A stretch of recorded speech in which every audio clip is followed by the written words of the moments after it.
سيدنا محمد النبي الكريم وعلى آله وصحبه أجمعين.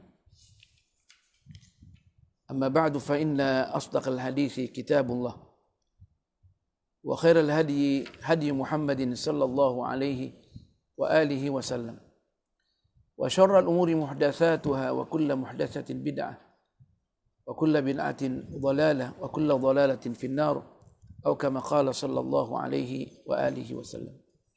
Assalamualaikum warahmatullahi wabarakatuh. Segala puji bagi Allah Subhanahu wa taala yang sudi mempertemukan kita kembali dalam kajian ilmu pengetahuan melalui kitab Ihya Ulumuddin lil Imam Abi Hamid Al-Ghazali. Mudah-mudahan dengan kitab ini kita akan lebih dekat kepada Allah Subhanahu wa taala. Yang kita ketahui Al-Imam Ghazali meletakkan menulis ilmu Ihya Ulumuddin ini, dia tidak bercakap saja tentang akhlak atau tasawuf, tapi beliau bercakap tentang semua disiplin ilmu pengetahuan sebagaimana yang digambarkan oleh hadis Jibril. Nah, waktu Rasulullah SAW ditanya, mal islamu, apa itu Islam, mal imanu, apa itu iman, wa mal ihsanu. Itu yang asas. Nah, disiplin ilmu pengetahuan dalam Islam. Jadi kajian beliau bukan saja di dalam ibadat, bahkan politik pun di sini disentuh. Nah, makanya itu dianggap bahwa orang yang membaca Ihya Ulumuddin ini cukup dari kitab yang lainnya. Dia tidak bercakap ilmu hanya dari segi teori, tapi dari segi pengamalan dan bagaimana pengamalan itu boleh dijadikan sarana untuk sampai kepada Allah Subhanahu wa taala. Makanya itu kalau kita baca kitab ini, kita memang terasa di dalam hati kita. Nah, akan meresap. Coba tengok dia bincang tentang tanda-tanda ulama-ulama yang diridhai oleh Allah Subhanahu wa taala, ulama rabbani. Di antara sifatnya dia jelaskan mestilah dia menjauh daripada pejabat kekuasaan. Bukan berarti benci orang-orang yang berkuasa, tetapi jangan sampai dikontrol ulama itu daripada penguasa. Nah, bukan tidak memberikan fatwa, berikan. Tapi jangan sampai sama sekali ulama itu boleh dibayar. Itu maksud dia tu. Selama dibayar dia akan berfatwa salah. Nah, dia akan berfatwa salah mengikut dikte dan apa yang dimaukan oleh penguasa. Itu yang dimaksudkan Imam Ghazali. Jadi itulah indahnya kitab ni. Nah, bagaimana orang tu boleh bergaul dengan orang-orang pejabat, orang-orang yang punya pangkat. Di sini as-salatin, sebab waktu itu memang as-salatin semuanya sultan. Sultan kecil, sultan sederhana, sultan besar, besar lagi. Yang di sini maksudkan sultan, man bihi sultatun, orang yang mempunyai kuasa meskipun dia ketua kampung. Jadi dia anggap bahawa bila mana orang alim itu rabbani, dia tak pergi menjilat kepada pembesar negara, tetapi pembesar negara datangi dia. Nah, kalau dia datangi berarti itu sejahtera negeri. Nah, itu konsep Al-Imam Al-Ghazali. Nah, jadi banyak orang yang tak kenal Imam Ghazali, tak baca Ihya Ulumuddin, langsung dia ponis, nah, hukum mati. Nah, sedangkan dia tak baca. Nah, jadi mesti menjauh. Kita sudah membacakan beberapa bukti daripada Al-Quran dan As-Sunnah dalam hal ini, dan juga aqwal as-salafis salih, sahabat dan tabi'in.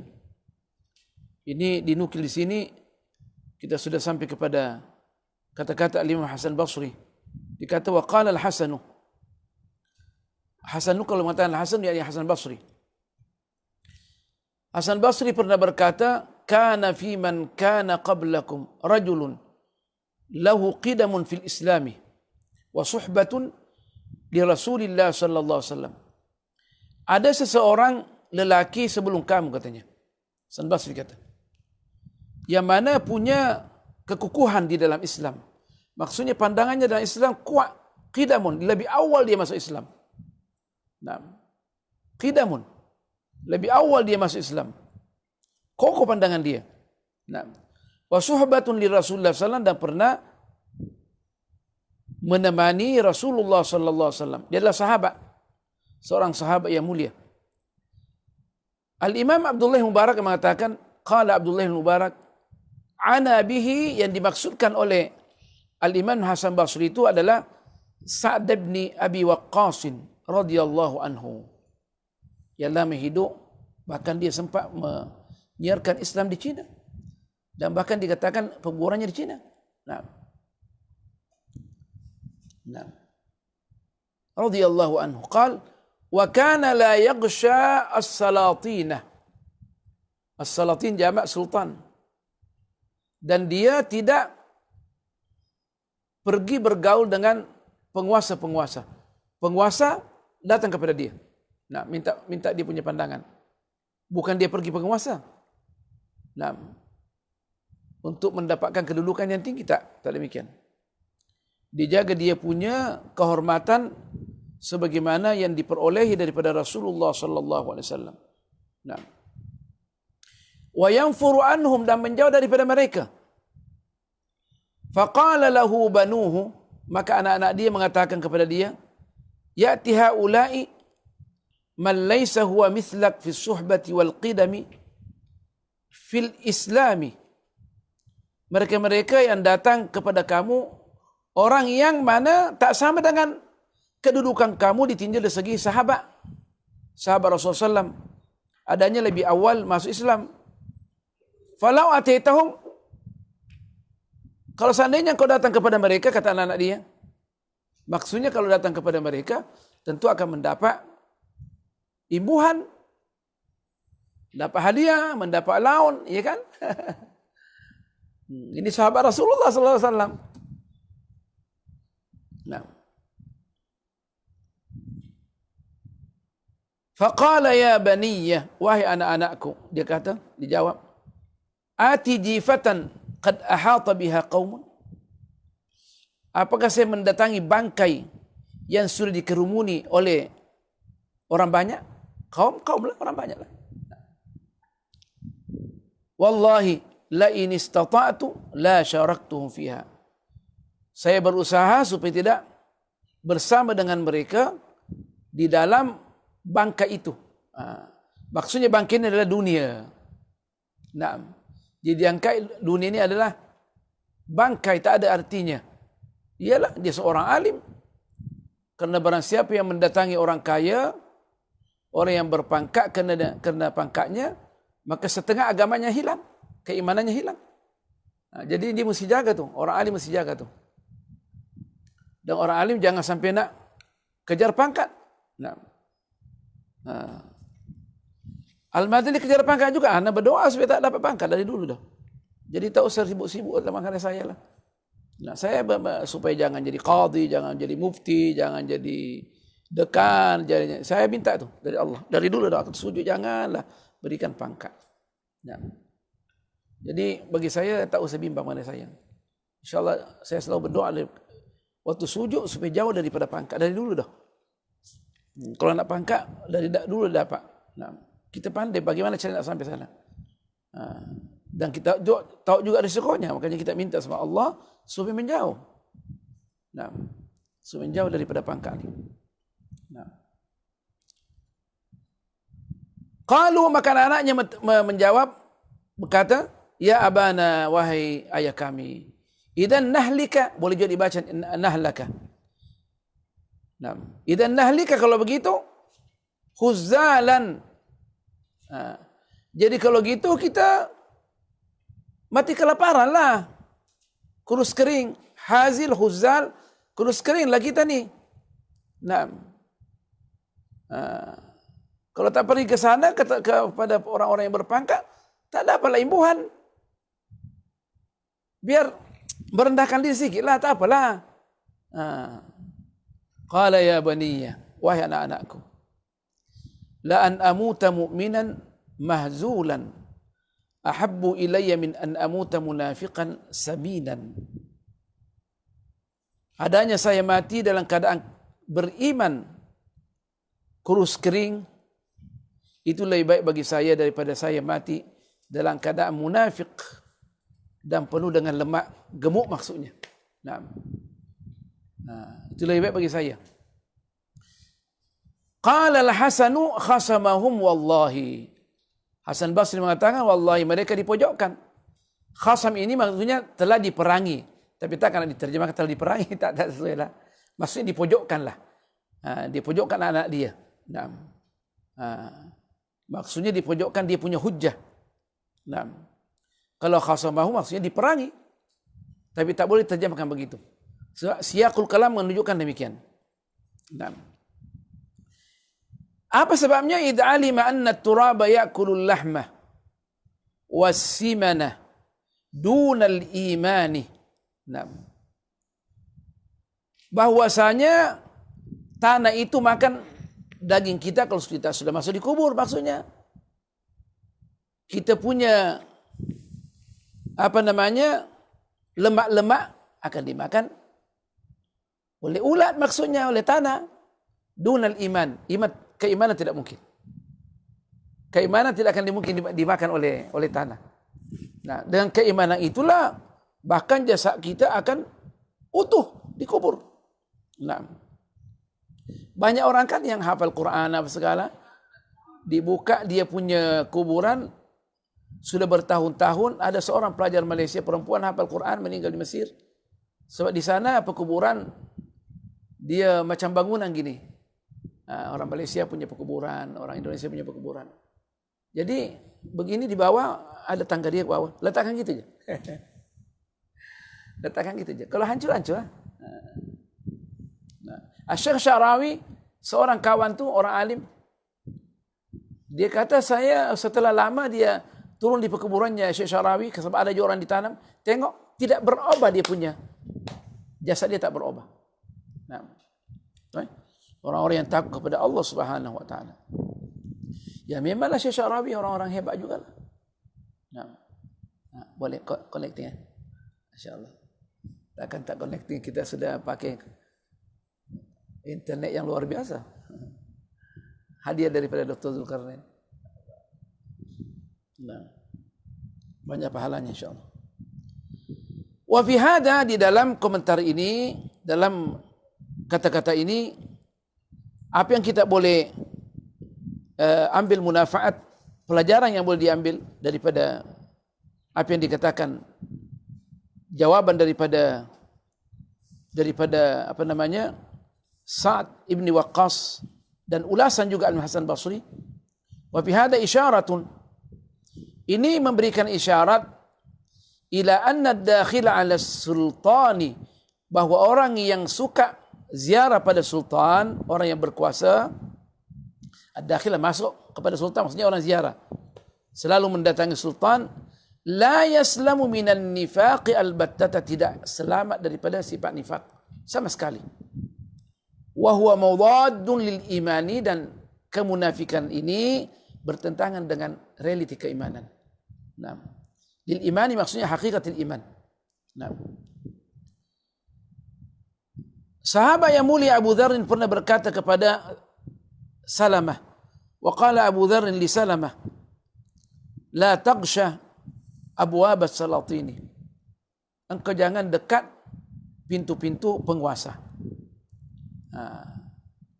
Yaghsha itu maksudnya dia rapat. Nah, peluk pun yaghsha juga, maksudnya jangan dekat. Jangan datang mendekati pintu-pintu penguasa. Fa innaka la tusibu min dunyahum syai'an illa asabu min dinika afdala minhu. Sesungguhnya engkau tidak memperolehi sedikit pun daripada dunia mereka, melainkan dia mengurangi daripada nilai agama kamu, lebih baik daripada itu. Nah. Kata Imam Ghazali, wa hadhihi fitnatun 'azimatun lil ulama. Ini merupakan fitnah, cobaan, balaun. Nah, fitnah ini dia punya makna luas. Cobaan, bala. Yang fitnah yang paling besar fitnah dalam agama. Nah, fitnah pangkat. Nah, fitnah pangkat kita mesti menjauh semampu mungkinlah. Nah, wahadi fitnatun azimah, ini fitnah yang luar biasa bagi ulama, para alim ulama. Wa dhari'atun sa'batun lisyaitani alaihim, dan merupakan sarana yang sangat berat. Sa'b itu susah, maksudnya berat bagi syaitan. Nah, lisyaitani alaihim. Nah, dhari'atun sa'batun lisyaitani, merupakan itulah yang syaitan dia punya sarana bagaimana nak mempengaruhi ulama-ulama. Naam. Wa kalamun hulwun, terutama orang alim yang punya cara bertutur kata, lahjatun, cara bertutur kata yang dapat diterima oleh masyarakat dan kata-katanya manis. Memanglah, ya kan lah. Tengok sekarang orang-orang ulama liberal yang penganut liberal, tengok bagaimana percakapannya. Nah, dan masyarakat akan terpengaruh dengan orang yang mempunyai cara tutur kata yang baik, yang tersusun, dan kata yang manis. Nah, pada dasarnya. Dia nak tengok. Tapi masyarakat juga akan tengok ulama yang beramal, yang membantu di dalam merealisasikan maslahat mereka. Nah, ya begitulah. Banyak orang tertipu dengan kata-kata. Apalagi kalau dia pandai, dia pakai serban 8 meter, jubahnya segala, dengan tasbihnya yang mengkilat-kilat. Pada waktu yang sama itu dijadikan sebagai tipuan untuk mengumpulkan harta benda di dunia ini. Waliyahzubillah, mudah Allah menjaga kita, ya Allah. Nah, mudah Allah menjaga kita. Nah, bercakap ini mudah. Nah, tapi kalau kita sudah diuji, belum tentu lulus. Nah, kalau dikasih 2.000, masih mendingan 1 juta, mata julid. Nah, kan semudah itu. Nah, jadi katanya bagi orang yang mempunyai tutur kata yang dapat diterima dan kata-kata yang manis, itu lebih berat lagi fitnahnya. Kenapa? Idla yazalu syaitanu yulqi ilaihi. Nah, karena syaitan akan senantiasa mempengaruhi dia. Yulqi itu maksudnya mencampakkan kepada dia punya godaan. Maksudnya mempengaruhi dia. Takkanlah terjemahkan itu jelek. Nah, apa yang di godaan dia, bisikan dia dalam hati orang alim ini, yang pandai bercakap, pandai bertutur kata, dia kata apa? Kalau dia menjauh daripada penguasa, anna fi wa'dhika lahum wa dukhulika alaihim ma yazjuruhum 'anil zulmi, karena kalau kamu datang kepada mereka menasihati, nah, tentunya kau dapat mencegah daripada kezaliman. Pergilah, jangan berbuat zalim. Kalau sungguh-sungguh dia kuat, tak ada masalah. Wa yuqimu sya'airal syar'i, dan boleh orang yang dinasihati itu, sultan yang dia apa? Wa yuqimu, nasihat dia, nasihat engkau boleh menjadikan mereka menegakkan syiar-syiar Islam. Sehingga apa pada akhirnya? Syaitan ini pandai dia. Allah. Baca Manhajul Abidin ini cukup indah. Ila ayyu khayyala. Imam Ghazali penasihat negara. Nah, ana kalau mengatakan ke Imam Ghazali ini, kalau ada pangkat di atas tun, dia adalah 3 kali tun. Tun Abi Hamid. 3 kali. Kalau di Brunei peheng, dia adalah 3 kali peheng. Itu dia Imam Ghazali. Dia tahu diri dia. Nah, dia penasihat khalifah. Langsung menghilang. Kalau dia nak minta izin sama khalifah tak akan membiarkan dia. Nah, untuk melarikan diri sampai menulis kitab ini. Nah, ila yukhayyala ilaihi anna ad-dukhul alaihi min ad-dini, sehingga syaitan dapat mempengaruhi dia di dalam khayalan dia bahwa bila mana masuk bersama dengan mereka itu adalah untuk menegakkan agama, adalah agama. Summa idza dakhala, kalau dia sudah masuk, lam yalbas ayyatalattafa fil kalami wa yudahina. Pasti dia sedikit demi sedikit dia akan lembut di dalam kata-kata dia. Ikut. Mulanya boleh boleh lah tu. Gitu. Dan dia berbahasa basi. Kemungkinan dia bahasa basi tak apa tu. Saya diceritakan oleh kawan saya namanya Dr. Fathi. Kawan dia mengadakan acara makan kambing ni. Kita semuanya gila dengan kambing. Saya pun gila juga. Dia diceritakan sama saya. Dr. Fathi katanya kawan saya itu dia adakan acara dipanggil seorang alim. Jadi tanya orang alim itu setelah makan, Maulana, ada permasalahan gini orang tanya. Apa itu? Begini.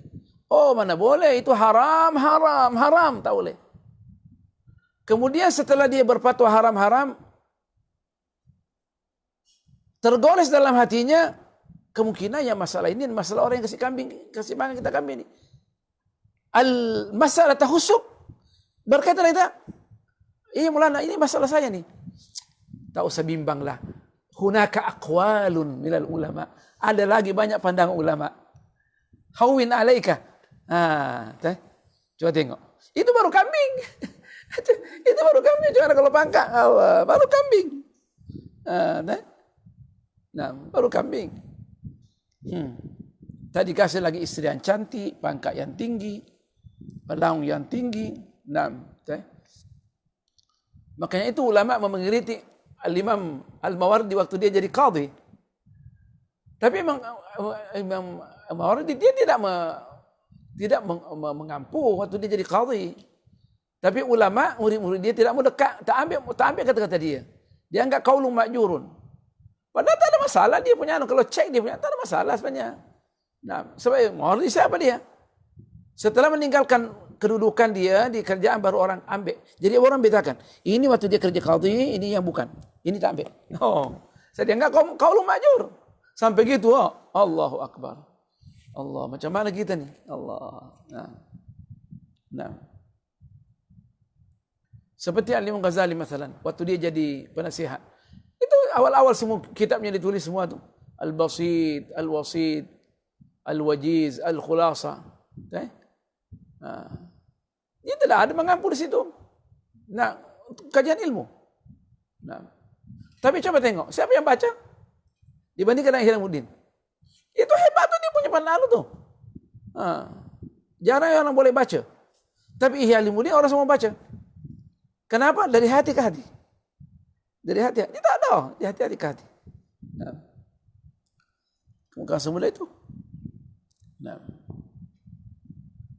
Jadi kalau orang sudah masuk dengan bergaul dengan orang-orang yang punya kuasa ini, susah nak dibendung. Pasti dia akan memuji, dia akan basa-basi, pasti dia akan mengampu. Wa yakhudha fis sana'i wal itra'i. Dan dia bahkan akan lebih lagi. Yakhud itu masuk di dalam, maksud lebih lagi. Akan masuk di sana dan dia menyelam di dalamnya. Dalam pemujian, puji-puji orang yang berpangkat, dipuji di tengah masyarakat. Saya tidak dimaukan. Apalagi di alam globalisasi ini, dalam sistem politik, demokrasi ini, Allah. Pembunuhan di mana-mana, tak ada masalah. Itu untuk mencegah kemungkaran. Sebab mereka memang jahat. Padahal tak demikian. Wa fi halakuddin, maka di sini agama akan hancur. So, dia akan berfatwa. Orang terima fatwa dia. Nah, yang membolehkan riba itu di bank itu siapa? Orang ahli enggak? Orang ahli enggak? Wa kana yuqalu, pernah dikatakan sebagaimana kata-kata salafus saleh, al-ulama'u idza alimu amilu. Orang alim yang sebenarnya baru bunyi cangkir nak bikin kopi bergerak hati. Kita kan dunia bukan sebelah itu. Apalagi ulamanya lapar, pasti dia akan terima. Al-ulama'u idza alimu amilu. Orang alim yang sebenarnya bila mana dia mengetahui ilmu, satu ilmu, dia beramal. Fa idza amilu, bila mana mereka beramal, syughilu, mereka disibukkan. Fa idza syughilu, bila mana mereka disibukkan, fuqidu, mereka menghilang daripada masyarakat. Maksudnya dia dicari, masyarakat cari dia. Fuqidu. Nah, orang cari dia. Tambah mahal dia di rumah saja. Ulama itu dulu semua tinggal di rumah aja. Sekali di rumah aja. Mereka datang. Fa idza fuqidu, bila mana sudah orang merasa dia ulamanya hilang, tulibu, mereka pun cari. Kemana perginya? Fa idza tulibu, bila mana dicari, harabu, mereka lari. Kan sebagian orang yang nak dilantik mufti tak mau keluar dari rumahnya. Kata khalifah, bakar rumah dia. Bakar rumah dia. Masuk keluar, bakar rumah dia. Ada tahu dirinya mau dicari, dilantik, ditangkap, lari pagi-pagi sudah berangkat dah. Sampai gitu.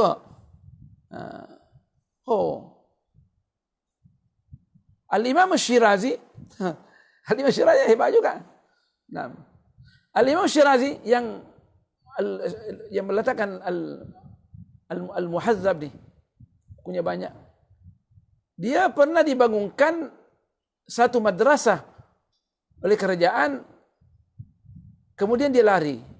Kata muridnya, kalau Maulana lari, kita semua berjanji tak mau belajar sama Maulana. Nah, siapa yang nak ajar orang kalau semua lari? Jadi bagaimana penyelesaiannya katanya? Pergi juga mengajar, boleh, tapi dengan syarat. Apa? Tak ambil gaji. Oh, boleh sangat. Boleh sangat. Murid-murid kata, boleh sangat. Maulana dia. Diancam. Kalau tak pergi datang terima tu, madrasah tu, kita tak akan ambil ilmu sama Maulana. Okey, tak ada masalah. Dengan syarat saya tak ambil gaji. Kalau gitu Allah. Nah sekarang ni kita meletakkan pula nak bayar berapa saya? Allowance tiap bulan berapa? Nah, tiket pulang pergi negara aku berapa nak apa first class ke apa? Ya lain kok. Radhiyallahu anhum. Makanya itu ulama darah mereka adalah beracun. Jangan sama sekali mengeriti ulama. Sebab kita terus dapat bala tu. La ilaha illallah. Wa kataba Umar ibn Abdul Aziz ila Al-Hasan rahimahumullah. Al-Aziz dia khalifah dan dia alim. Wara' sungguh. Tak ambil daripada kerajaan. Satu-satunya daripada umara Khulafa Bani Umayyah yang paling wara'. Ini yang dikecualikan. Yang lain tak ada yang lepas. Ini dikecualikan. Sampai dikatakan dia khalifah yang kelima, tapi sebenarnya dia khalifah yang keenam. Sebab yang kelima Hasan Basri, Hasan bin Ali. Dia memerintah 6 bulan. Dia takut dengan pertumpahan darah, dia serahkan kepada Muawiyah. Dan mengambil syarat, boleh anda serahkan kekhilafaan dengan syarat nanti kalau untuk meninggal dunia jangan serahkan kepada engkau punya anak, serahkan kepada umat Islam melalui syura. Muawiyah, okey, saya terima.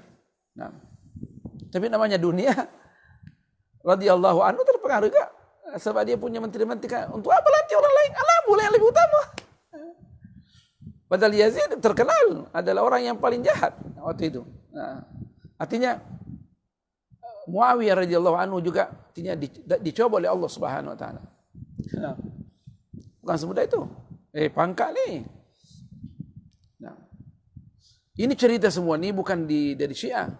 Di dalam kalau baca Al-Bidayah wan Nihayah, Siyar An-Nubala lil Imam Az-Zahabi, semua cerita gitu.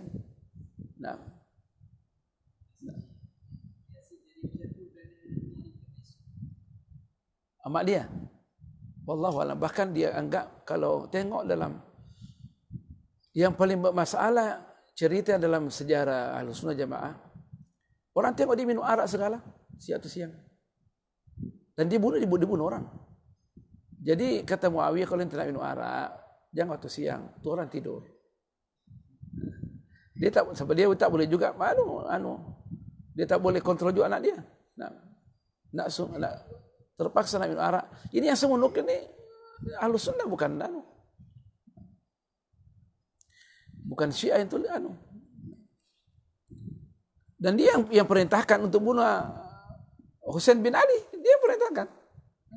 Dan dia mau supaya kepalanya sampai kepada dia. Nak tengok betul nggak meninggal. Sebab ditanam itu.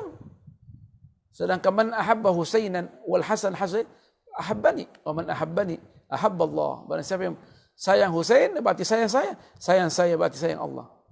Kata sahabat waktu dimainkan lidahnya dengan kayu yang ada sama dia, jangan buat gitu. Saya tengok Rasulullah cium mulut dia. Itu yang dia ada. Mudah-mudahan dia insya-Allah. Di sini semua orang belajar. Jadi kalau Muhammad bin Salman minta supaya kepalanya siapa? Wartawan daripada yang Khashoggi yang dibunuh di kedutaan Saudi di Turki, dia memang yang kamera yang ada di negara Turki, mereka pelihara, simpan terus. Karena memang anjing itu kepalanya sini. Artinya benda ini dari dulu dah. Lebih teruk dari itu lagi. Cuma karena media sosial orang boleh tengok semua, dia angkat dari dulu dah. Ini anak cucu Rasulullah yang ditanggung masuk surga. Sayyidah syababi ahli jannah. Di antara Yazid ada juga sahabat situ. Dipenggal lehernya. Sudah dipanah, dipenggal lehernya. Dan dibawa daripada Karbala, negeri Irak, pergi ke Syam. Saya nak tengok, aku nak tengok kepada dia. Tapi dia pula waktu sampai berpura-pura menangis. Aku tak kata kau bunuh dia, tapi dia sudah yakin sudah terbunuh. Dia pura-pura, aku tak bilang kau bunuh dia. Pemain politik. Itu kata ulama, kalau seandainya sistem pentadbiran negara berlaku daripada mengikut apa yang telah ditetapkan oleh Khulafaur Rasyidin, maka Islam akan kuasai semua barat. Tak ada kecuali. Akan kuasai semua barat. Karena sistem pentadbiran negara yang cukup hebat. Syura. Terima kasih banyak. Jazakumullah khairan. Baru dengar kopi sudah kita. Macam mana kalau dapat allowance ya Allah. Jadi itu pentingnya kita menjauh daripada pangkat. Kalau saya memang dari dulu dah minta menjauh dari pangkat, alhamdulillah. Sekali je pernah kena Brunei ke 7 jurusan. Dan saya tengok dalam mimpi. Allah, itu satu bala. Setahun 6 bulan je. Alhamdulillah. Sebab kita kalau ke 7 jurusan dekan, kita boleh kita boleh ikut serta menzalimi orang, tak perpanjang kontraknya orang. Bukan kerana dia tidak berhak. Kemungkinan ada clash masalah daripada orang atasan. Alhamdulillah. Mudah Allah mengampuni dosa-dosa kita. Saya selalu berdoa, jangan dapat pangkat. Qadi, hakim, mufti, itu yang saya minta. Janganlah ya Allah. Dengar baik-baik itu. Anak tak nak saya. Tak usahlah. Kita nak menjadi guru saja. Mengajar orang. Allahumma ja'alni mu'alliman wahsyurni ma'al mu'allimin. Kita nak tu. Wal masakin. Itu doa saya berdoa jauh dari pangkat. Sangat berbahaya, bukan semula itu. Apa yang ditulis Umar bin Aziz? Al-Khalifatul Rabbani. Allah. Dengar namanya sudah sedap. Dengar namanya. Bagaimana kau tulis dia punya, baca wasiat dia. Kepada Hasan Basri, kalau sezaman, amma ba'du, fa'ashir alayya biqaumin asta'inu bihim ala amrillahi ta'ala.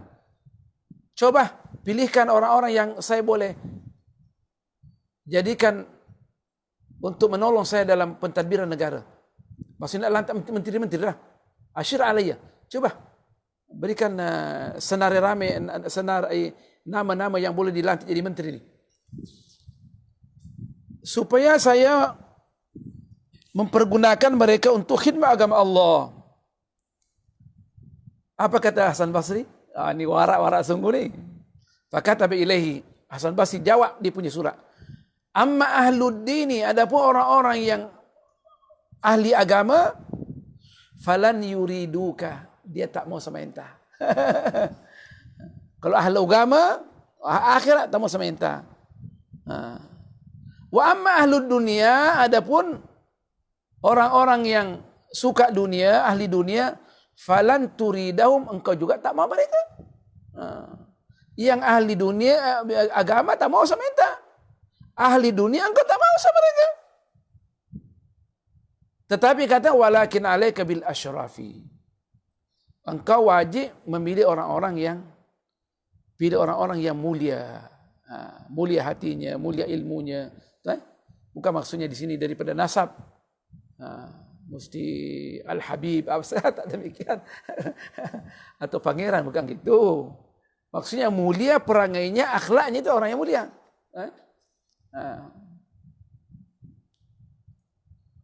Mulia dengan ilmunya. Syarif, yani syarifun fi ilmihi wa syarifun fi akhlaqihi. Nah. Tapi kalau dia pun dari anak cucu Rasulullah, kita jangan anukan, baiklah kalau dia alim, dia warak, dia nak cucu Rasulullah lagi, itu baik. Nah. So itu wasiat daripada Rasulullah untuk menjaga cucu dia. Jangan kita pula nanti menzalimi mereka. Nah.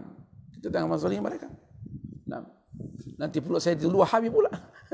Saya bukan Wahabi, saya Ahlussunnah Jamaah. Saya cinta sahabat dan cinta keluarga Rasulullah SAW. Itu saya. Dan kita tak boleh mencaci-maki sahabat. Meskipun kita membacakan sirah daripada Muawiyah, kita tetap radhiyallahu anhu. Itu nenek kita ajarkan kita. Ba'alawi Banul Ahdal tidak ada yang mencaci-maki sahabat. Semuanya radhiyallahu anhu. Tak ada.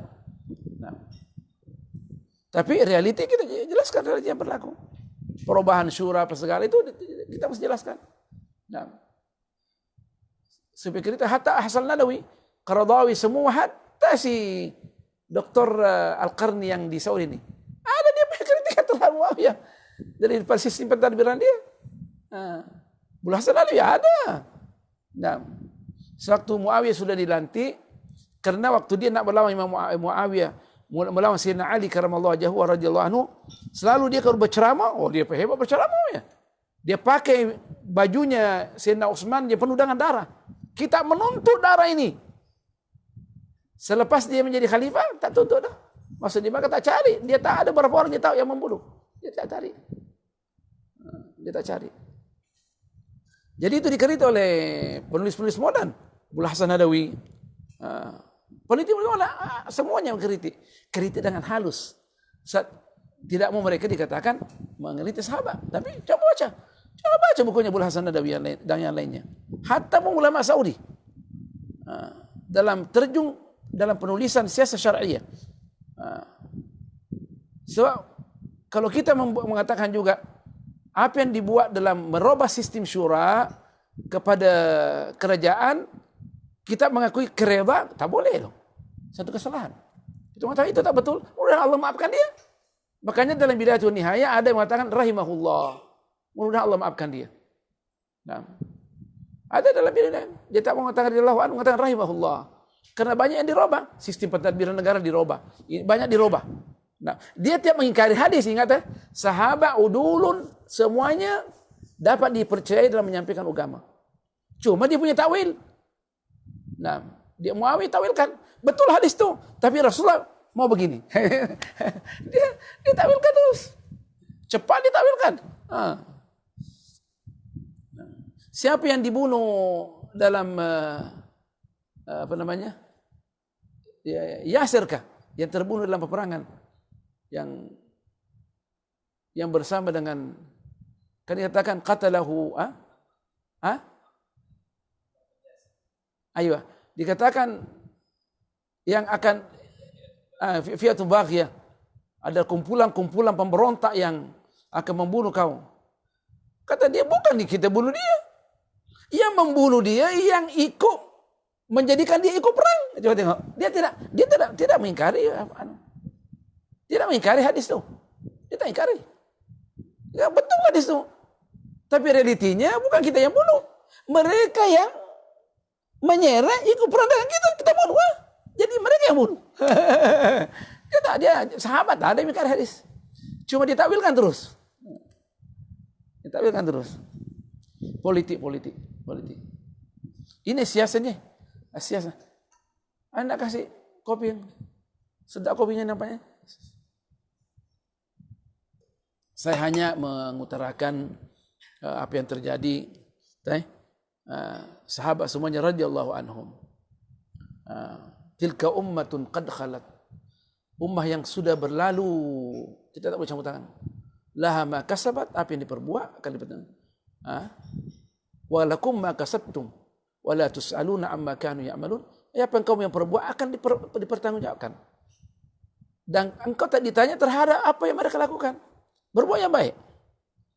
Ambil yang baik, tinggalkan yang tidak baik daripada mereka. Nah, sebab banyak juga hadis-hadis yang jalannya dari Muawiyah, kita ambil. Nah. Tapi kita punya dalam Ahlus Sunnah Jamaah, terutama Asy'ariyah Maturidiyah, tidak ada yang mencaci maki sahabat. Nah, ada kumpulan Asy'ariyah kecil mengkritik. Nah, tadi Al-Mahdali tadi itu kritik, bukan hanya saya melontarkan saja bahwa ada yang begini terjadi. Nah, sebab sahabat tidak maksum, sebagaimana cucu Rasulullah tidak maksum. Tidak ada. Al-ismatu lillahi wa lirasulihi wa lil anbiya wa lil malaika. Manusia manusia biasa tak maksum. Nah, mudah-mudahan Allah maafkan semua mereka. Nah. Jadi katanya walakin alaika bil asyrafi fa innahum yasununa syarafahum ayyudan nisuhu bil khiyanati. Karena mereka senantiasa menjaga kehormatan mereka, tidak mungkin mereka nak menodai kemuliaan mereka dengan pengkhianatan. Ambil yang orang yang mulia. Dia nak dunia juga. Berarti begini. Berarti ini fatwa daripada Al-Imam Hasan Basri, orang alim yang menjaga tuntutan ilmu pengetahuan, bekerja di kerajaan boleh. Tapi dengan batas-batas itulah. Jangan mengampu, jangan menjilat, jangan sampaikan kebenaran. Sebab kita ini dilantik dalam satu institusi pendidikan atau kerajaan untuk menyampaikan kebenaran. Sudah dilantik, bayar, digaji lagi, mengkhianati lagi Islam, itu kan tak betul. Itu kan tak betul. Ambil gaji kalau memang susah nak hidup, ambil gaji, sampaikan dengan penuh amanah. Jangan mengampu. Nah, sampaikan. Ya, ini yang sebenarnya begini. Jangan ikut-ikutan. Tapi bukan semudah itu. Anda punya kawan dari orang Yaman. Dia sudah di syariah asal dia. Di mana? Yang penting di Azhar jurusan agama lah. Nah, waktu balik nak bikin PhD, jumpa dengan saya. Gimana? Allah, saya balik ini lepas master katanya kerja di kerajaan. Saya masuk nak berubah katanya. Saya tak mampu. Dia waktu dia masih lagi di Azhar, dia bolehlah aku nak bikin begini nanti aku bantu ini yang atasnya aku balikkan gini katanya. Mudah aja. Masuk di dalam, beratnya katanya. Dia sama saya. Pada orangnya Masya Allah, warak sungguh. Subhanallah. Nah, bukan semudah itu. Nah. Makanya itu sistem bukan mengatakan sistem pentadbiran negara mesti daripada awal mesti baik. Kalau tak berat. Nah. Sehingga datang Al-Imam Mahdi, begitulah sistem pentadbiran negara. Datang Mahdi semuanya adalah Islamic ulaga. Baru berjalan dengan molek. Nah. Ya, kita nasihatkan ulama, maksudnya kata Imam Hasan Basri, tak ada masalah kerja di kerajaan, tetapi biarlah menjaga kita punya akhlak yang mulia, kehormatan kita sebagai orang alim. Tak apa. Nah. Tapi kalau yang terbaik, kerja jangan ambil gaji. Ada yang terbaik tu. Kerja jangan ambil gaji. Nah. Ada kawan kita sini kerja tak ambil gaji. Nah, itu baru molek. Tapi berat tu. Orang terpelanting. Nah. Sebab bergaul dengan orang zalim ini tiap-tiap hari dia akan berpindah dia punya apa namanya kegelapan dalam hati kita. Sedikit demi sedikit, sedikit. Nah, hanya kita terpengaruh. Kau semudah itu. Nah, banyak dah kawan-kawan yang terjun dalam bidang politik. Nak tanya macam mana? Oh berat, katanya beratnya lah. Nah.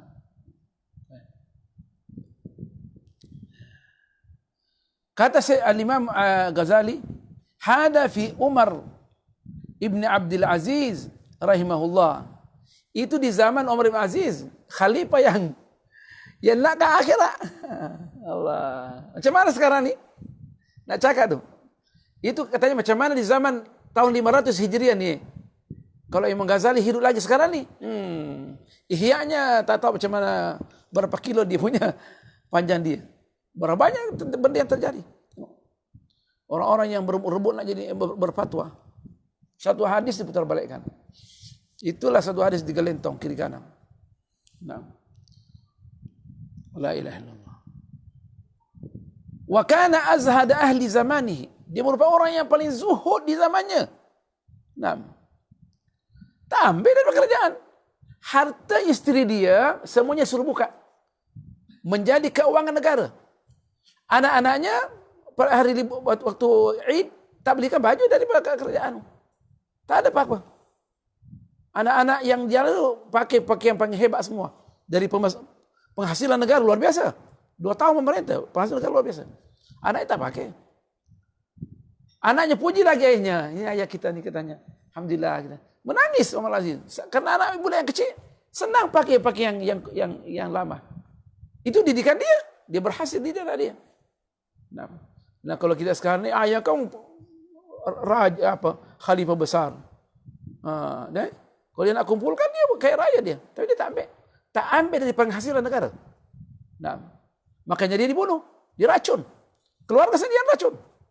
Nah, yang meracun tu pembantu dia, yang menyampaikan dia, yang kasih makan racun. Dan sebelum meninggal dunia dipanggil. Kenapa kamu? Siapa yang suruh? Ini cepat lari, cepat tinggalkan. Sebab kamu akan dibunuh juga. So saya bilang ini mesti dibunuh sebab dia yang bikin makan saya racun. Pembantu dia. Kasih makan racun. Ditanya siapa? Ditahu ini dia. Cepat. Tinggalkan cepat istana. Cepat pergi. Kamu akan dibunuh. Sampai gitu Hoi. Kalau karena tangkap ini penggaliannya dulu. Tangkap dulu ini. Hebatnya. Berapa banyak dia maafkan orang yang membunuh dia. Dia maafkan. Kalau kita ini berdoa pula, laknatullahi alaihi. Wa khasafa bihimul arda.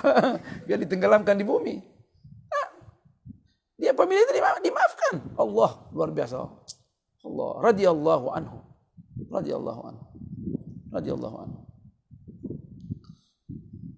Nah. Di antara dulu saya benci Saddam Hussein. Saat dulu dengan gerakan Islam kan. Tapi setelah akhir pemerintahan dia baik. Dia nak Islam. Dan sudah kita tengok dia boleh mengucapkan asyhadu an la ilaha illallah. Sekarang setiap saya baca tentang Saddam Hussein radhiyallahu anhu. Di antara yang saya sebutkan orang muasirin radhiyallahu anhu adalah Saddam Hussein. Anda doakan dia radhiyallahu anhu. Nak marah-marah, anda tak peduli. Anda sudah tua juga. Tentu yang paling marah yang membunuh tu. Radhiyallahu anhu. Dia bantu. Salah satunya membantu Palestin. Orang Palestin yang hancur rumahnya, dia tengah di belakang. Jangan lari. Soalnya inti adalah benteng, jangan lari. Jadi kemungkinan dari doa Allah berikan penghargaan. Palestin dia yang membiayakan orang-orang Palestin. Jangan lari. Saya akan bangun rumahnya balik. Jangan lari. Saddam Hussein dia pergi ziarah dia punya masyarakat. Dibuka dia punya PTS. Kamu tak ada makan nih. Masukkan makanan. Orang senang di zaman Saddam Hussein. Senang hidup. Cuma yang pengkhianat orang Syiah lah. Yang pengkhianat orang Syiah. Pasti orang Syiah di Indonesia sudah marah sama saya. Waktu saya 2 tahun kemarin saya pergi ceramah. Kata itu Mahdali itu musuh kita itu katanya. Sering hantar Syiah. Itulah yang menjadikan yang orang musuh Islam masuk di Irak adalah Syiah. Nah, kerjasama dengan Iran belakang. Syiah. Nah, Syiah Ja'fariyah. Ya. Jadi berbahaya, hati-hati dengan Syiah. Dulu di Iran Syiah 30%, Ahlussunnah 70%. Begitulah sedikit demi sedikit. Kerjasama dengan Inggris, kerjasama dengan umat Islam. Akhirnya kita sekarang 30%, mereka 70%. Yang tak masuk Syiah, sembelih. Nah, atas bantuan Inggris, itu kan ma'ruf sejarahnya. Nah. Jadi kalau masuk di Malaysia, masuk di Indonesia, sedikit demi sedikit. Nah. Jadi tak bersama dengan kita, bersama dengan musuh Islam. Syiah bersama dengan musuh Islam. Ingat tuh. Nah. Dan yang mengaku anak cucu Rasulullah SAW berpindah mazhab ke Syiah adalah merosakkan diri dia. Nah, sangat berbahaya. Baik. La ilaha illallah. Katanya itu di masa Umar Abdul Aziz, orang yang paling zuhud. Fa idza kana syartu ahli ad-din al-haraba minhu. Kalaulah syarat orang yang ahli agama ini mesti lari daripada pangkat ni. Naam. Fa kaifa yastatabbu talabu ghairihi wa mukhalatatuhu. Naam. Bagaimana kita, ini siapa namanya? Umar Aziz, orang tak mau. Orang alim. Al-haraba minhu. Naam.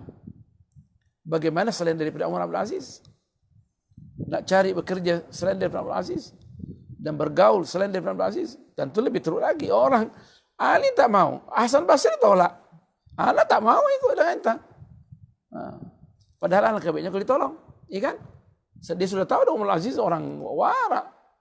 Nah, perlu ya cancan. Artinya kita orang bertanya, kenapa Ihya Ulumuddin ini dia punya tasawuf terlalu berat? Karena katanya di zamannya para alim ulama ini semuanya dia tengok bergelimpangan dengan dunia, nak tarik pelan-pelan tak boleh. Jadi untuk keseimbangan dia tulis buku ini untuk bagaimana menarik malah nih orang alim dengan kuat. So kalau kita menarik tali itu, apa namanya itu?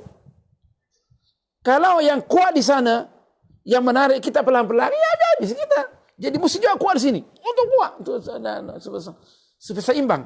Nah itu sebagian ulama yang menganalisis. Pada waktu itu dia tengok. Dia kata orang alim bergelimpang dengan dunia, dikontrol fatwanya segala. Jadi dia mau tarik, macam mana tarik kuat nih. Tentunya apa yang ditulis ini kita ambil yang sesuai dengan zaman kita. Dan Imam Ghazali sendiri mengatakan ya ambil yang sesuai, yang tidak sesuai jangan ambil. Nah, pandangan Imam Ghazali. Walam yazali salaful ulama'u mithlul Hasan wa Thawri wa Ibn al-Mubarak yani wal Fudail ibn Iyad yani wa Ibrahim ibn Adhama wa Yusuf ibn Asbat yatakallamuna fi ulama'i dunya min ahli Makkah wasyami wa ghairihim. Nah, begitulah ulama-ulama yang dulu salafus salih seperti Hasan Basri, Thawri, Sufyan Ats-Tsauri, Abdul Mubarak, Fudail bin Iyad, Ibrahim bin Adham. Ini ulama-ulama belakang ni, ulama akhirah. Yusuf bin Asbat bercakap pada ulama-ulama yang bergelimpangan dengan dunia daripada penduduk Mekah. Nah, dan Syam dan selain daripada keduanya. Nah, sama ada karena dibincangkan limailih milad dunia, kecenderungan mereka kepada dunia, wa imma li mukhalatatihim salatina, dengan adanya mereka bergaul dengan para penguasa. Nah, para penguasa. Jadi di sini Imam Ghazali bagaimana sekarang? Tengok sendiri ya. Tengok sendiri ya. Tapi ada beberapa seperti masalah kalau kita nak tinggalkan masalah seperti Erdogan cukup indah. Nah, jadi ulama yang membantu dan dia sendiri mau masuk Islam. Kalau dapat yang begitu, alhamdulillah. Takkan kita nak tinggalkan dia. Jadi ulama-ulama kalau nak tinggalkan dia, bagaimana nak membangun negara? Sedangkan dia jujur orangnya. Nah, tapi tentunya ada juga orang alim yang tak mau terjun. Nah, Jadi saya melihat rugilah kalau seperti Erdogan dia orangnya setia dengan Islam, bijaksana orangnya kita tinggalkan. Nah, satu-satunya kan negara pemimpin yang mau maukan Islam, mau mengembalikan kegemilangan Islam. So, kita doakan. Di antara doa saya doakan beliau. Nah, saya doakan beliau. Erdogan dan semua orang yang nak mengagungkan Islam kita doakan. Padahal dasar parti dia bukan dasar Islam. Sebab dia kalau dasar Islam akan register dia punya parti. Tidak mungkin. Nah, setelah Nuruddin Arbikan dijatuhkan oleh militer, dia tahu persis dia anak murid Nuruddin Arbikan. Nah, jadi tak ada kecuali dengan sistem sekuler. Tak ada cara. Tapi dia pilih orang-orang dia yang mau Islam. Kan cantik tuh. Tengok sekarang Turki bagaimana. Nah, sedikit dikembalikan. Nah, itu kan cantik. Jadi kita nak mengerti dia langsung berat juga. Untuk dibandingkan yang lainnya, dia yang paling hebat lah sekarang ni. Bandingkan dia paling hebat lah. Nah.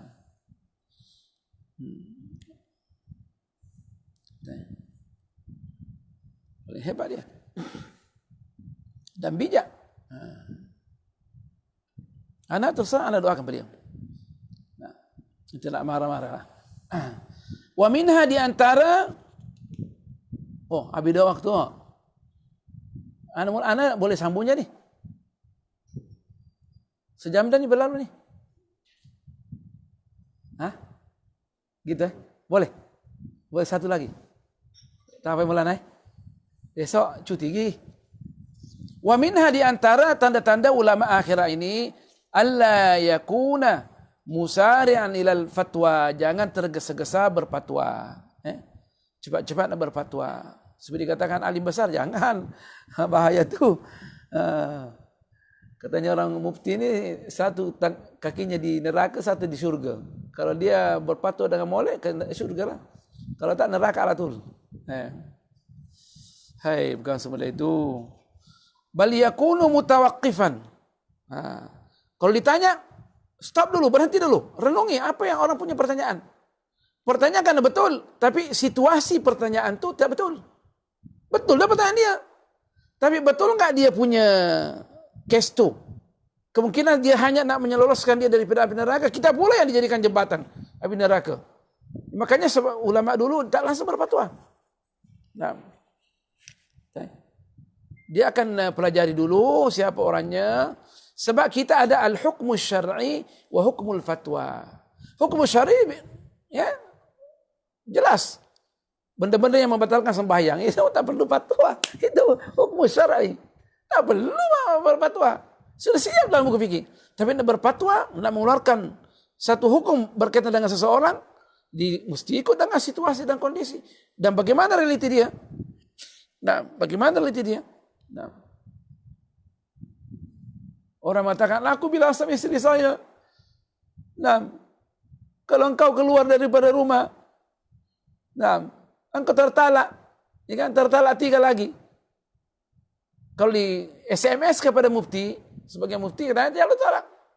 Tapi tak semesti, tak semula itu. Mesti dihadapkan apa yang kau bilang, kau sedar dah waktu bilang tu.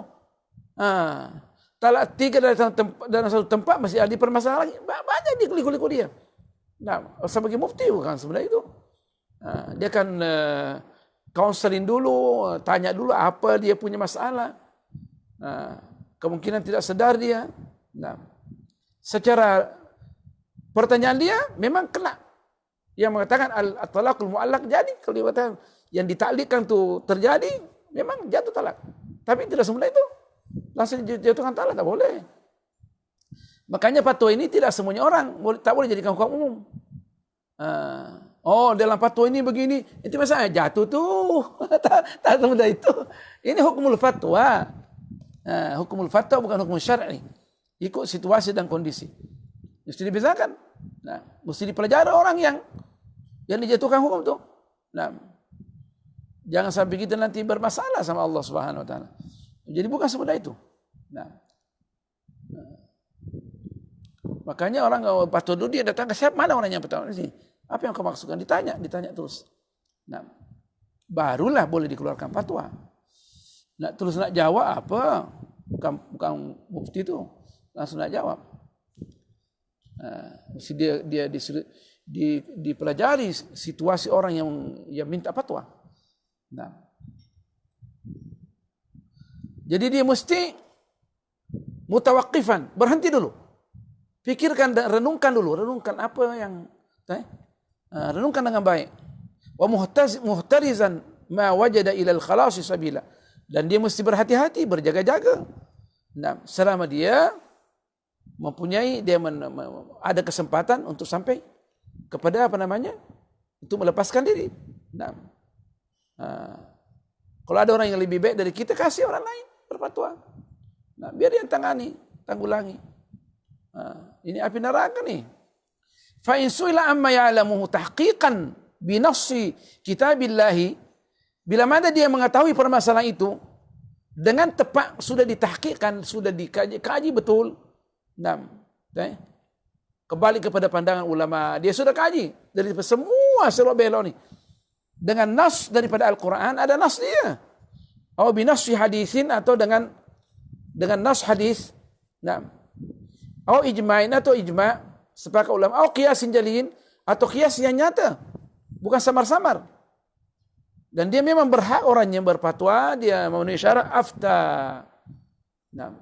Ustaz Mahdal itu menjawab di masjid itu bukan, saya memindahkan saja hukum syarak. Saya tak berifta.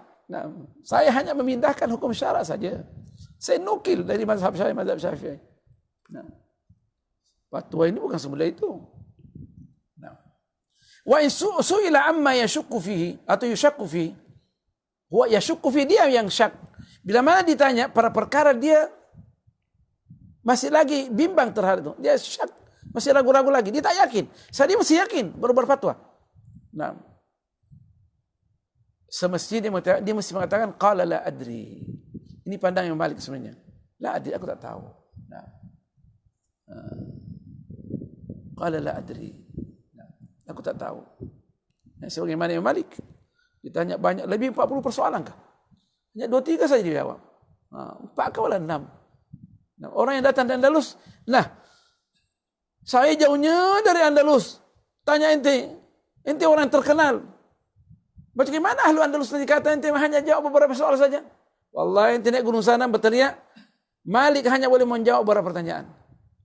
Sampai dia mengatakan, man qala la a'lam faqad afta.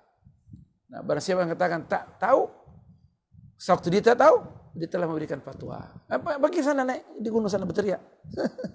Maksudnya siarkan di WhatsApp, di mana media sosial, bahwa kita tidak tahu. Kita tak tahu. Banyak kita tidak tahu. Anak banyak saya tak tahu. Anak mengejarkan apa yang saya tahu. Ini saya tak ajar kecuali saya muraja semua, ithab dan yang lainnya. Bukan semudah itu kita nak nanti kita salahkan, enggak masalah. Itu pun karena juga kita ada kesilapan manusia. Jadi bukan semudah itu. Wa in su'ila amma yadhunnuhu bi ijtihadin wa takhminin, bila mana dia ditanya, dianggap apa yang ditanyakan itu melalui ijtihad atau rekaan-rekaan saja, ditakhminkan. Ihtatah, maka dia mesti mengambil ihtiyat, berjaga-jaga. Al-akhdhu bil ahwat wa dafa'an nafsihi, dia elakkan daripada diri dia fatwa itu selama tidak yakin. Wa hala ala ghairihi, serahkan kepada yang lain. In kana fi ghairihi gunyatun, bila mana orang lain itu memenuhi syarat. Gunyatun maksudnya ada kepakaran, dia memang memenuhi syarat. Gunyah, orang lain memenuhi syarat yang lebih aula berfatwa, berikan. Itu yang memenuhi syarat dan boleh memenuhi permintaan orang. Hada huwal hazmu, itu merupakan posisi yang posisi yang tepat. Al-hazm, apa bahasanya mana? Bahasanya keteguhan. Maksudnya pribadi yang memang konsisten. Konsisten itu bahasa Malaysia apa sih? Konsisten dia. Kita nampaknya Anda dengar konsisten, kok ucap konsisten. Padahal kita mesti kaya dengan bahasa Melayu.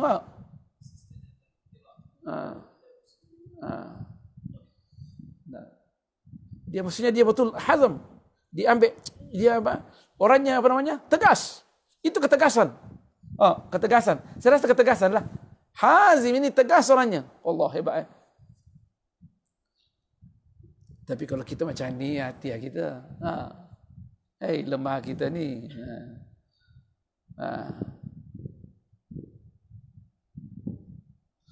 Apa sebabnya? Lianna taqalluda khataril ijtihadi azimun. Karena mengambil alih masalah ijtihad yang bahaya ini, jangan bahaya. Nah, tugas ijtihad yang bahaya, ini maksudnya lianna taqallud al-ijtihadil khatir min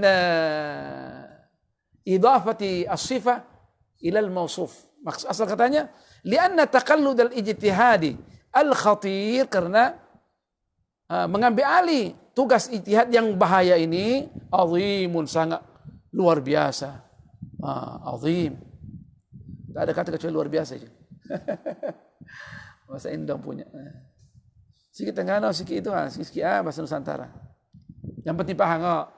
Siap pula Mahdal ini. Habis dah tu. Okey. Tak ada habisnya ni. Berterai okey. Wa fil khabari. Wa fil khabari. Dan dikatakan ini adalah dinukil daripada kalam Abdullah bin Umar radhiyallahu anhu. Dalam satu riwayat, dan ini dinisbahkan kepada Sayyidina Abdullah bin Umar sebagaimana yang diriwayatkan oleh Al-Imam At-Tabarani dalam kitabnya Al-Awsat, Mu'jam Al-Awsat.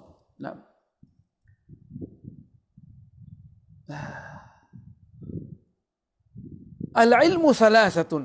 Ilmu terbagi 3. Kitabun natiqun, yaitu Al-Quran yang senantiasa kita baca. Orang dulu anak-anaknya masih kecil sudah mesti suruh baca Al-Quran. Sebelum menuntut hadis dan yang lainnya mesti hafal Al-Quran. Itu manhaj ulama as-salafus salih, semua hafal Quran. Makanya tidak heran kata Abdullah, siapa namanya, Abdul Fattah Abu Ghuddah, tidak heran dulu orang menghafal Quran hanya 30 hari saja. 1 hari 1 juzuk kalau sudah mulai. Itu biasa. Dia menceritakan tentang Abdullah bin Mubarak hafal Quran 1 minggu saja. Setelah dia bertobat menghadap kepada Abu Hanifah, Imam Abu Hanifah, "Apa? Nak dengar fikih Maulana?" Sudah hafal Quran? Belum. Hafal Quran dulu 1 minggu. Duduk di rumah hafal Quran. Kata Abdul Fattah Abu Ghuddah, orang dulu menghafal Al-Quran 30 hari itu biasa saja. Sekarang ni kita adalah 2 tahun. Karena memang situasinya luar biasa. Kita di dalam rumah dulu, orang di luar pun tak tengok orang. Kita di rumah pun tengok semuanya. Macam mana nak melekat dalam hafalan kita? Itu yang masalah tu. Sedang itulah yang merosakkan hafalan kita. Cerita lagi orang, WhatsApp luar biasa pada sampaian kita. Allah Akbar. Buka komputer saja, gangguan-gangguan, virus-virus ini ada di samping komputer kita. Kita tak nak. Coba klik tu kan, mampuslah kita. Jadi banyak gangguan. Orang dulu tak ada. Makanya mereka bersih. Kehidupan mereka luar biasa ya. Masya Allah. Kitabun natiqun.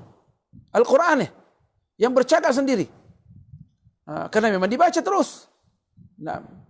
Hukum hakam mengenai orang yang berzina, semua masyarakat tahu. Jadi masyarakat menerima.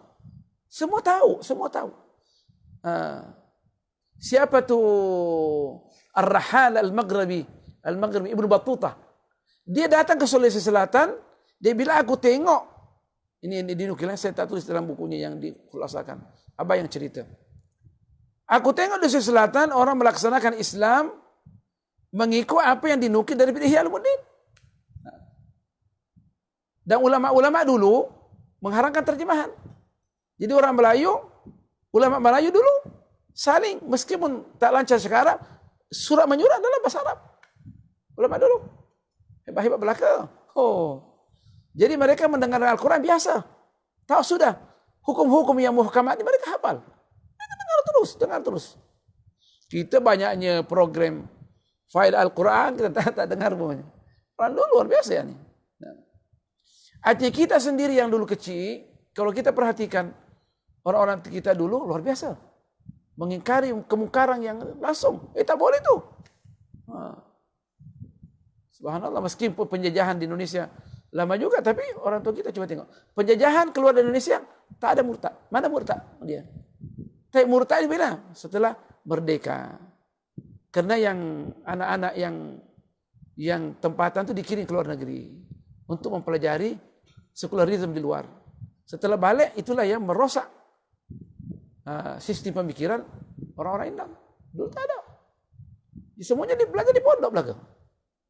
Hebat-hebat. Dan mereka memang sudah tolak. Dari penjajah memang tak boleh kita terima. Kita dulu kecil itu mengatakan Indonesia lebih 90% umat Islam.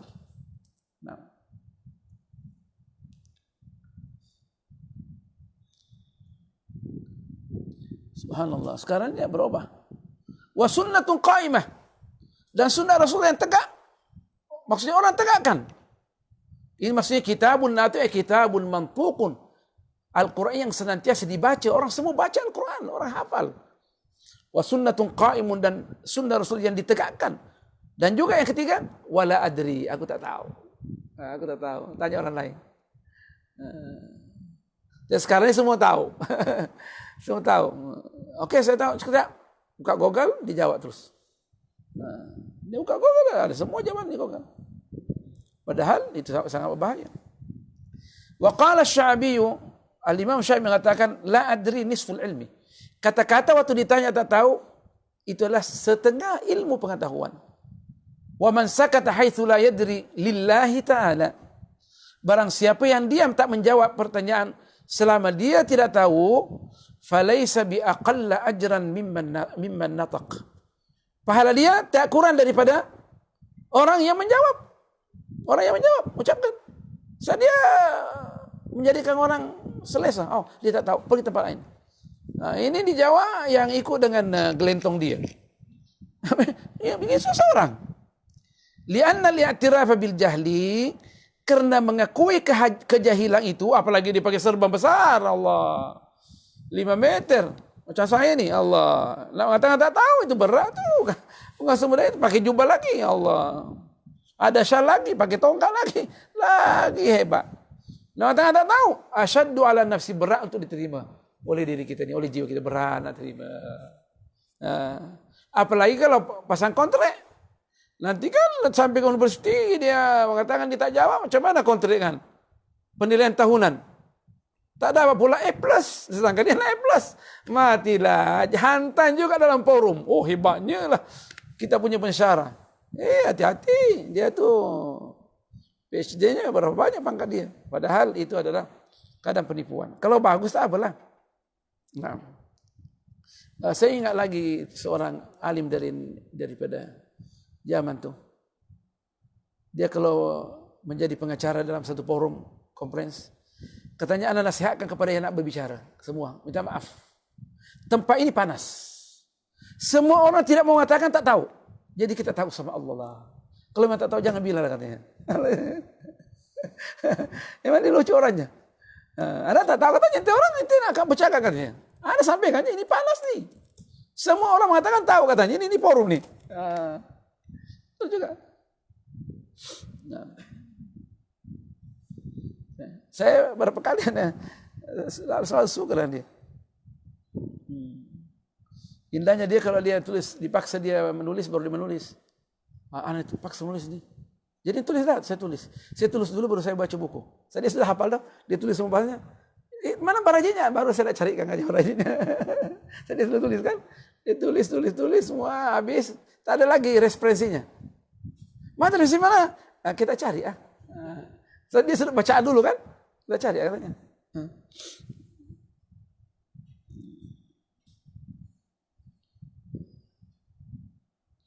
Ada satu dulu dia salah baca.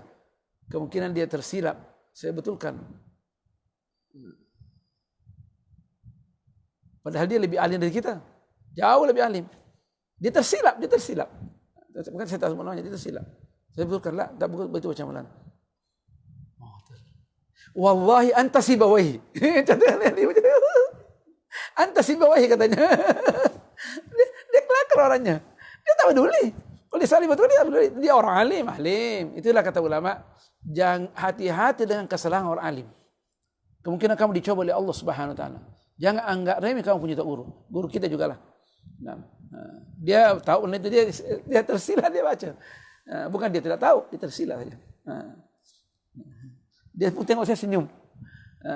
Itu katanya itu. Jadi tersilat ini biasa. Banyak ulama-ulama yang tersilat dibetulkan. Kenapa begitu? Saya keletihan, ada masalah.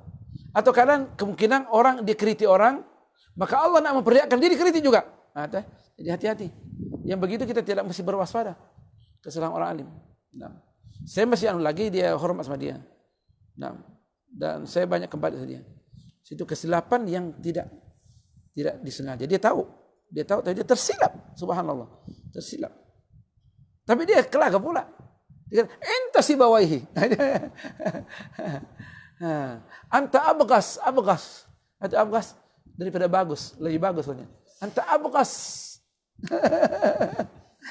Allah. Dipanggil kita lagi makan. Berdasarnya itu anak tawarkan restoran yang paling mahal. Lucu dulu dia. Dia tak peduli kalian, dia tak peduli.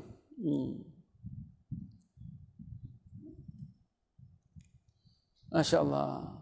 Jadi katanya orang yang mengatakan tak tahu, dia tak kurang mana pahala dia daripada orang yang mengetahui. Yang orang bercakap menjawab langsung. Li'anna li'atirah bil jahli asyaddu ala nafsi. Berat bagi jiwa kita nak mengatakan kita tak tahu. Semua orang tak mau tahu. Apalagi dia punya pangkat, dia punya titel tinggi. Profesor ulung, mana dia mau? Wa hakadha kanat adatu sahabati was salafi radhiyallahu anhum. Begitulah kebiasaan sahabat dalam menangani fatwa dan salafus saleh. Mudah-mudahan Allah meridai mereka. Wa kana Abdullah bin Umar ini sahabat yang luar biasa. Di antara sahabat yang alim. Idza su'ila 'anil fatwa, bila mana ditanya tentang fatwa, dia kata apa? Qala idhhab ila hadzal amir alladhi taqallada umuran nasi. Pergi kepada orang amir ni yang dia memang sudah dilantik. Amir sudah dilantik kan? Dilantik untuk menjawab fatwa. Pergi sama dia. Kenapa pula tanya kita? Amir ni orang yang sudah dilantik ni. Amir kalau enggak terjemahkan adalah pangeran lah atau apa? Princess. Amir bahasa anunya pangeran. Prince. Nak cakap Inggris nak pecah mulut rasanya. Kita cakap tengah ya, pangeran. Maksudnya orang yang sudah dilantik untuk menangani masalah fatwa. Taqallada umuran nasi fadha'aha fi unuqi. Letakkan di apa? Ni?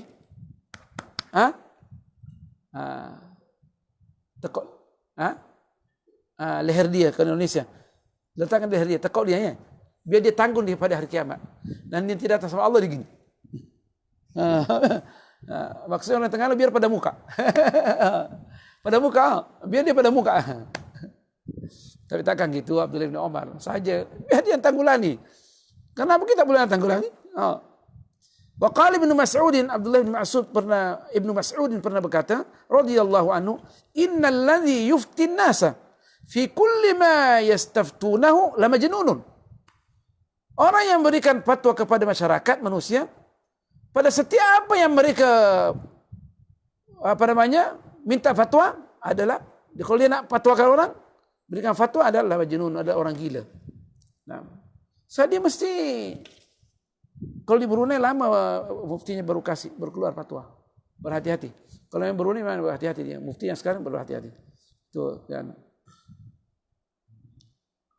Nah, bagaimana dalil untuk cepat? Anak sebenarnya tidak fatwa. Sebab itu yang ditanyakan itu bukan berat sangat, ya kan? Nak tanya yang resmi, nanti mufti Brunei akan kasih jawaban yang resmi kan, ada cap dia. Nah, kalau nak cepat pergi Al-Mahzali, itu makruf dah. Dia sampai ke tapi yang ditanyakan itu bukan berat-berat mana. Nah, nak kentut sangat kentutnya batal enggak wudu itu bukan banyak berat sangat tu kan. Jadi memang kalau diajukan kepada apa namanya bagian patumnya kan berat. Nak kentut dan nak deltar macam mana ni kan? Kayak begitu kan. Tak masalah mana nak jawab. Nah.